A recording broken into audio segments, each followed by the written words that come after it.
જય હિન્દ, જય ભારત, જય દ્વારકાધીશ. હું આપનો ભૌતિક ભૂત આમ આદમી પાર્ટી જુનાગઢ શહેર. મિત્રો, ખૂબ જ દુઃખ સાથે આજે મારે કહેવું પડે છે, જે આમ આદમી પાર્ટી માટે આપણે જીવન ખર્ચવા માટે તૈયાર છીએ, ત્યારે જ આમ આદમી પાર્ટી કાર્યકર્તાની કોઈ વેલ્યુ જ નથી. ગોપાલભાઈ ઇટાલિયા પાર્ટીની અંદર એટલી હદે હિટલર ચાહી ચલાવે છે કે કાર્યકર્તા અંદરો અંદર રૂંધાઈ રહ્યા છે. પોતાના મા બાપને સમય આપવાનો આપણે પાર્ટીને સમય આપતા હોય છે, ત્યારે કાર્યકર્તાની અવગણના થતી હોય, ત્યારે કાર્યકર્તાનું હૃદય રોતું હોય છે. ખરેખર આજે જે પાર્ટીથી હું વેરાયેલો છું, એ જ પાર્ટીમાં મારે આજે વિરુદ્ધમાં બોલવું પડે છે, પણ મારું હૃદય રોતું હોય છે.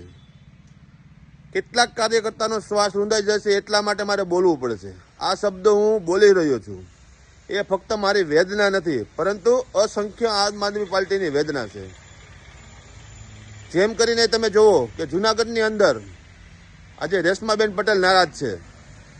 કારણ એક જ છે એનું કે ભાઈ ગોપાલભાઈ ઇટાલિયા કે એ અંદરો અંદર ગમે ત્યાં સભા હોય, ગમે ત્યાં મોટી પાર્ટીને મળવાનું હોય, ત્યારે એમના નજીકના વ્યક્તિ જ હોય છે એમની સાથે.